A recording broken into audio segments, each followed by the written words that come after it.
You'll never look at pleasure the same. True pleasure is not found in indulgence. It is born of purpose. Most men chase sensation, but the wise man creates satisfaction through discipline. Pleasure, when guided by a definite chief aim, becomes fuel for greatness.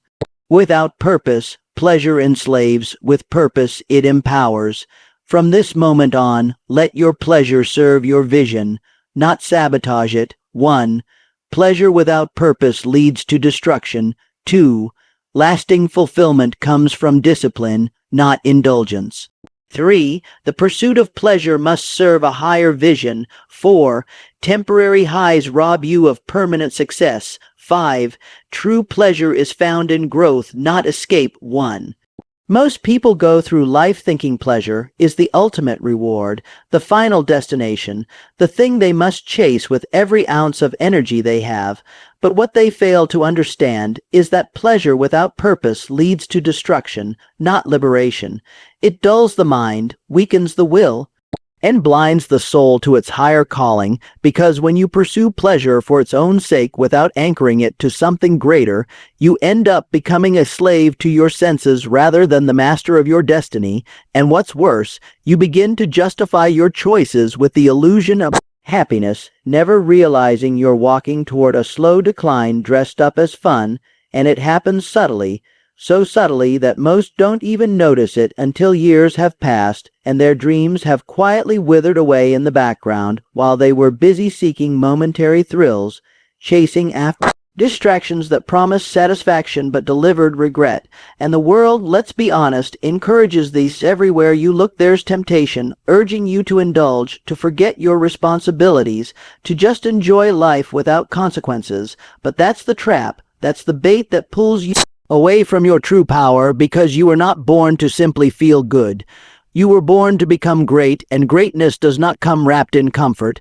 It comes wrapped in challenge, sacrifice, and purpose, which means that if you use pleasure as a reward for growth, it elevates you, but if you use it as a replacement for growth, it destroys you, and that's the hard truth most people run from.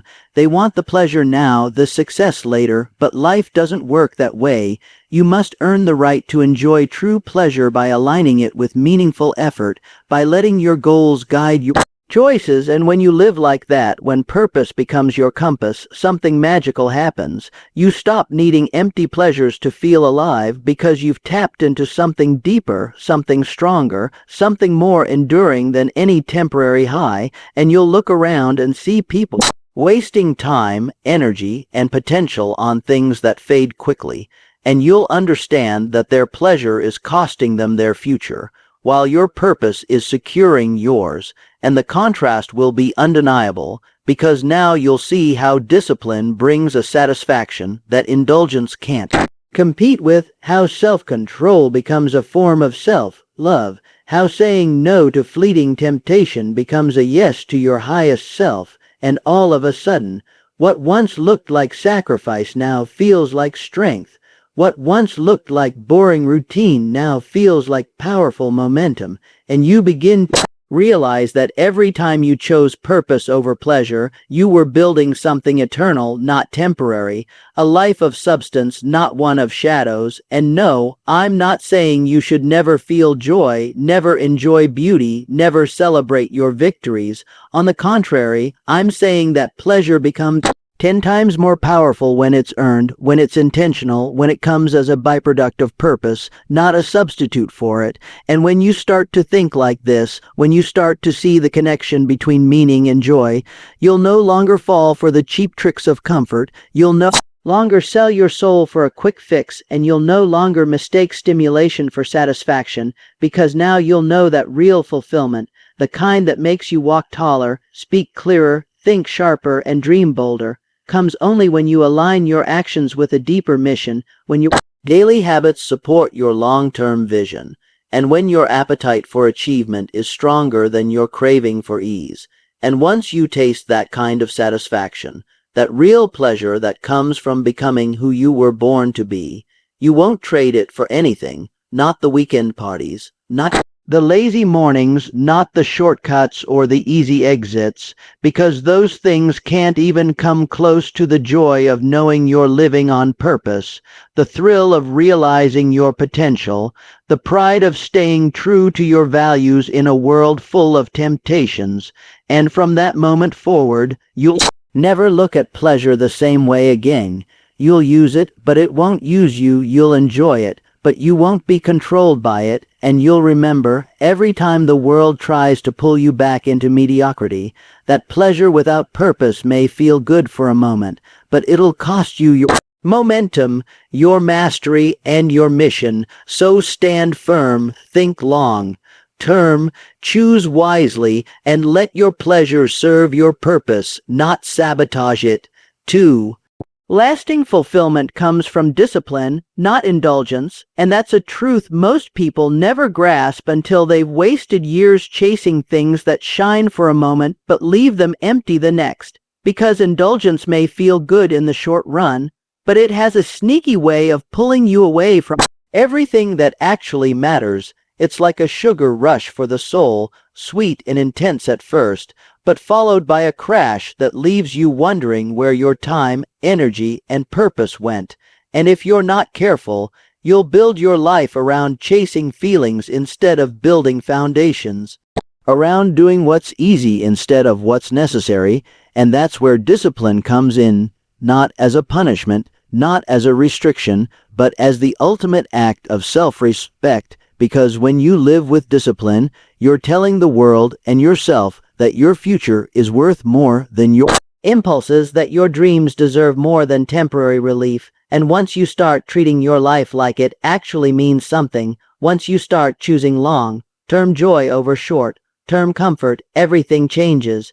Your confidence rises, your clarity sharpens, and your direction becomes unstoppable. And suddenly the things you used to crave, late night distractions, mindless scrolling, emotional eating, reckless spending, they lose their grip on you, not because you're depriving yourself, but because you've finally found something better, something stronger, something real, and that something is the quiet, steady power of a life that's been shaped by intention instead of reaction, by purpose instead of pressure, and by strength instead of surrender.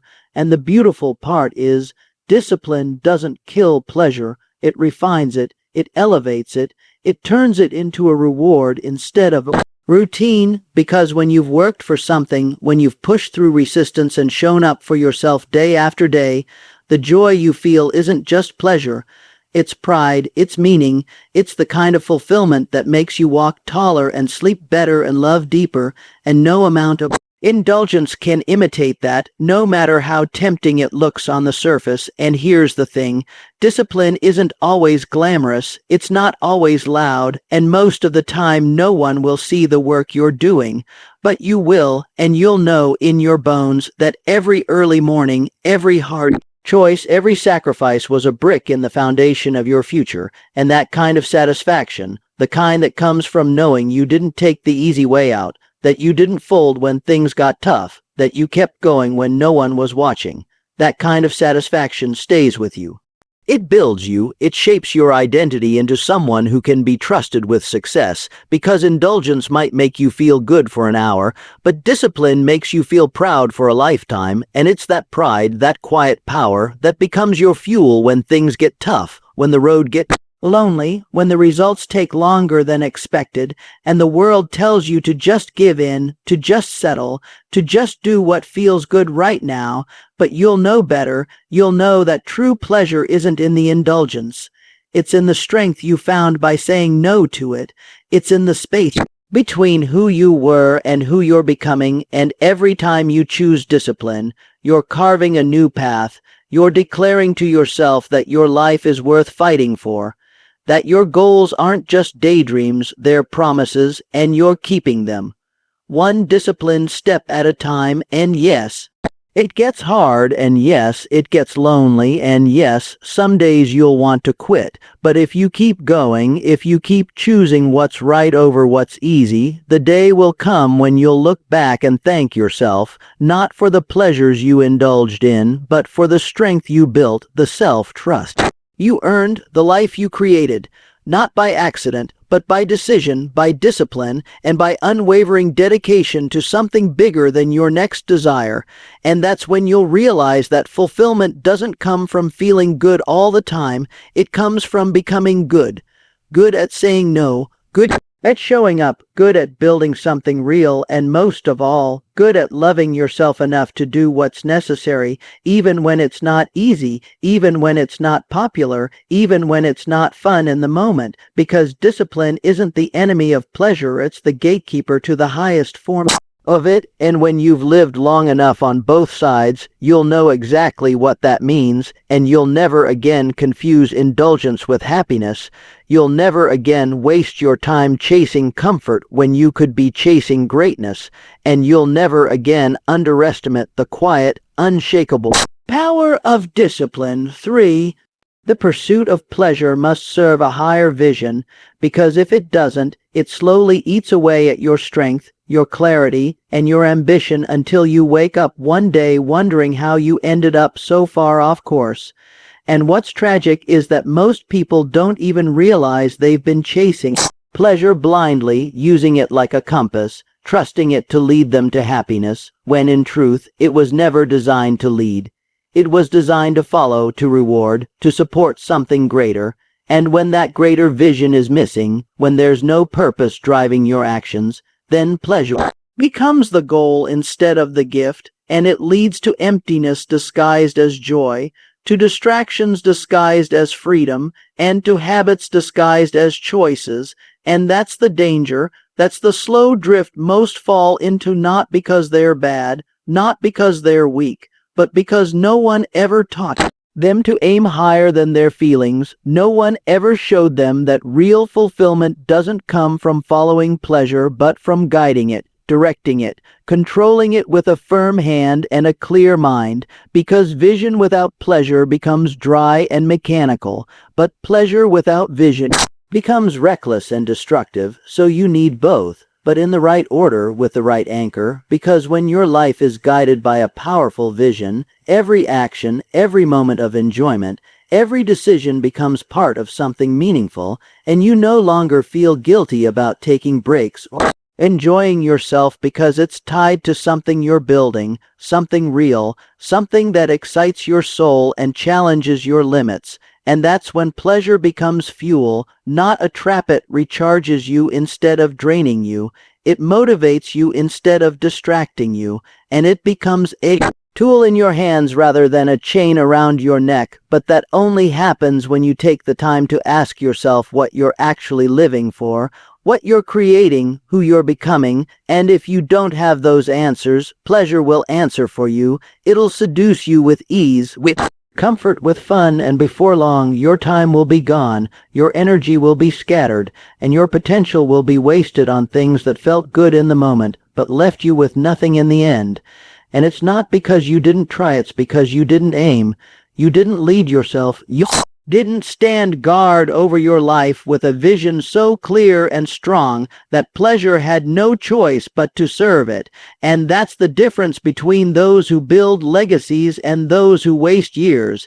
They both feel temptation, they both enjoy comfort, but one makes sure pleasure bows to the mission, while the other lets the mission die for the sake of comfort. And the truth is, you get to decide which one you'll be, and it starts with getting brutally honest about where your pleasure is taking you, whether it's aligned with your purpose or slowly pulling you away from it, whether it's sharpening your edge or dulling your drive. And once you face that truth, once you stop pretending that comfort and purpose can lead at the same time, you begin to take your power back, and you start building a life that actually means something, a life that rewards you not just with feelings, but with fulfillment. And that's when you begin to see clearly, to think clearly, to live intentionally, and suddenly you're not chasing every opportunity for escape.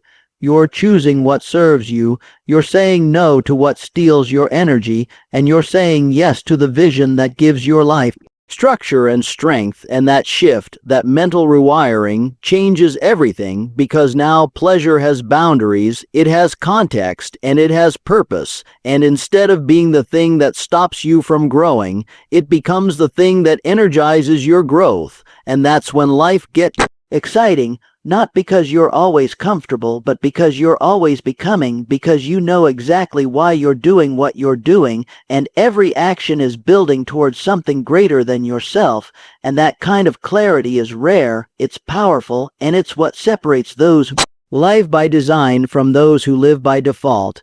And if you want to be the kind of person who gets to the end of life proud of what they built, proud of how they lived, proud of how they grew, then you've got to stop letting pleasure make your decisions for you and start making your decisions based on who you're becoming, on what you value, on what you're here to do, and the pleasure will follow, not instantly, not always, but in deeper ways, in richer ways, in ways that don't fade the moment the high wears off, and that's the kind of pleasure that doesn't destroy, it empowers, it supports, and it sustains, and it starts when you stop chasing feelings and start following vision. 4.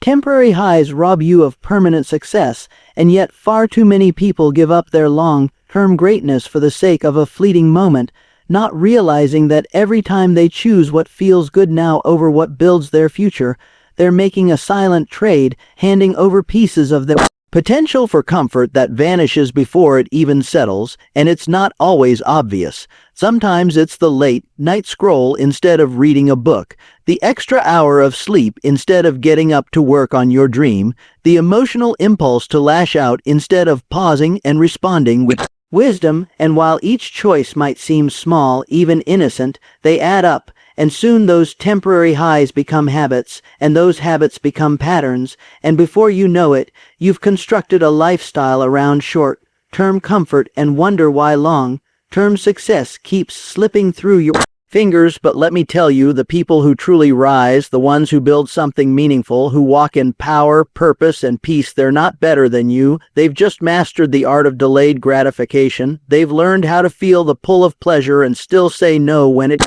doesn't serve their vision. They've built a mindset that understands that real joy doesn't come from escape. It comes from progress, from integrity, from doing the hard things even when no one is clapping. And here's the deeper truth. Every time you indulge in a temporary high, you're reinforcing to your mind that quick relief is more important than deep growth, and that repetition conditions you.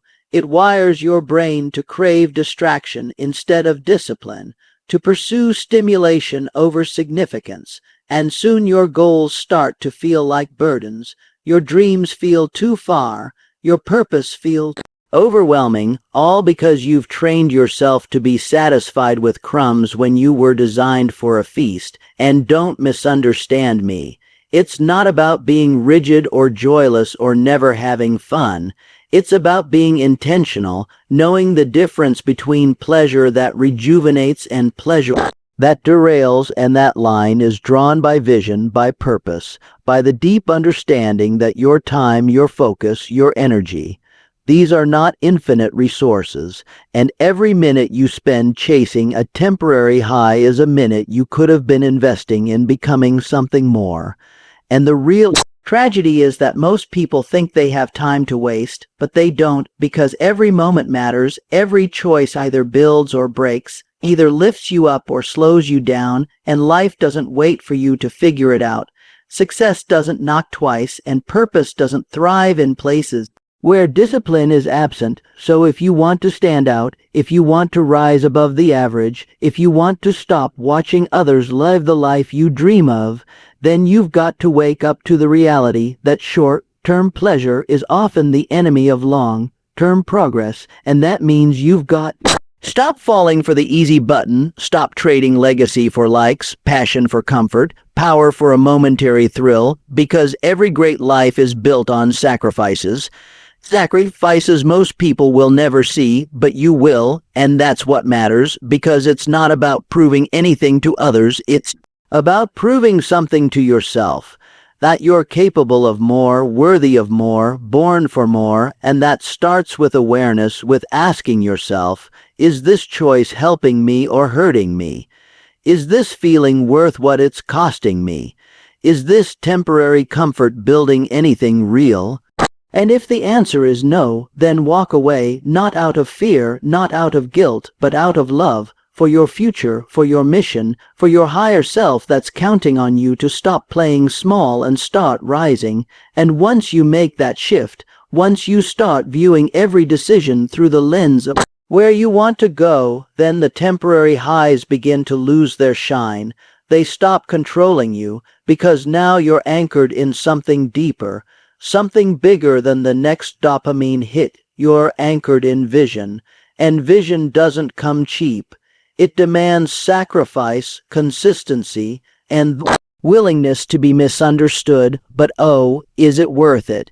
Because while others are numbing their pain with temporary highs, you'll be turning your pain into progress, your struggle into strength, your silence into clarity, and that kind of transformation doesn't fade.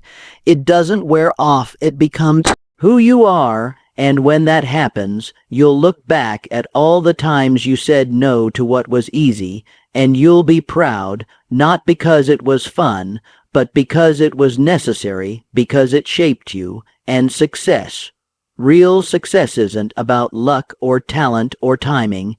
It's about mastery over your emotions, over your impulses, over your need for instant gratification. And if you can master that, there is nothing you can't achieve, because the world is full of people who start strong and finish weak, who dream big and act small, but you don't have to be one of them. You can be different. You can be deliberate. You can be driven by something that lasts, and it starts the moment you decide to stop letting temporary highs rob you of permanent success. 5. Pleasure, when not directed with wisdom, often leads to pain, and that's a truth life teaches the hard way to those who chase feelings without foresight.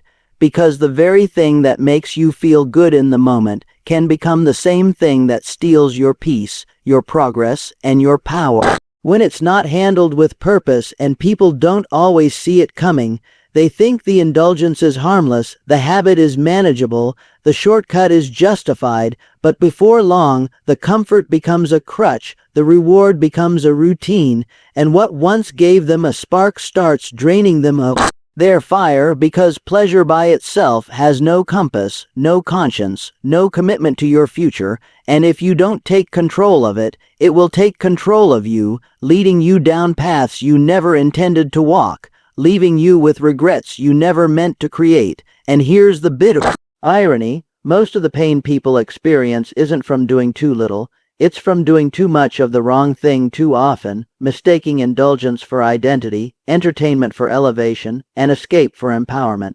And when that happens, you don't just feel pain, you become it, you wear it, you carry it into every area of your life, wondering why nothing feels fulfilling, why your goals feel further away, why your relationships suffer, and the answer is often rooted in this one truth: you let your desire for pleasure outrun your discipline for purpose, and once that happens, everything else begins to spiral, because the mind, once given over to constant stimulation, forgets how to find satisfaction in the stillness, in the effort, in the journey, and so you keep reaching, keep consuming, keep chasing highs that leave you hollow, all because you've been trained to believe that feeling good is the same as being well, but it's not, and the difference is everything, because true wellness, true joy, true strength, they don't come from indulgence, they come from intention, from choosing what's right even when it's hard, from delaying gratification, not because you enjoy suffering, but because you understand that lasting peace is built, not bought, earned, not given, and protected, not promised. And the painful part is this: most people don't wake up to this truth until they've already been burned, until the very thing they loved starts to hurt them.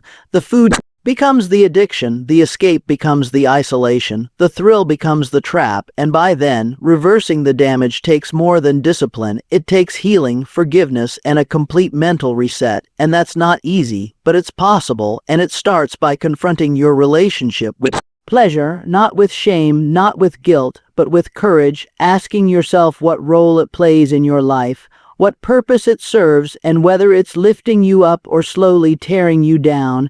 And once you have the answer, you have the power, because awareness is the first step to authority. And the moment you realize that pleasure should follow your values, not dictate them, that's the moment you start to reclaim your strength, to reshape your habits, to rebuild your future with clarity instead of confusion. And from there, you begin to live differently. You stop needing constant stimulation. You stop fearing stillness, and you start finding joy in growth, in discipline, in alignment, and ironically, that's when pleasure becomes pure again, not because you've eliminated it, but because you've elevated it. You've placed it back where it belongs, not as your master, but as your servant. Not as the goal, but as the gift that comes from living right, thinking clear, and choosing wisely. And once you reach that place where your choices reflect your purpose instead of your impulses, life begins to reward you, not just with peace of mind, but with power of heart, because there's a special kind of confidence that grows in people who know they're in control, who know they're not at the mercy of every craving, every urge, every shiny thing that crosses their path, and that confidence is freedom. The kind of freedom most people never taste because they think freedom means doing whatever they want, whenever they want. But real freedom is being able to say no when everything in you wants to say yes. And that's when you know pleasure has no hold on you, that you've transcended the trap, that you've walked through the fire and come out stronger, not because you avoided pleasure, but because you tamed it, because you trained it to serve your mission, your meaning, your higher calling. And in that state, pain loses its sting because it no longer comes from your own self-sabotage. It becomes a teacher, not a tormentor, a signal, not a sentence, and even the moment of discomfort gain purpose because you're living with direction, and that direction guides everything. From how you spend your time to who you give your energy to, from what you consume to what you create, and suddenly the same life that felt confusing becomes clear.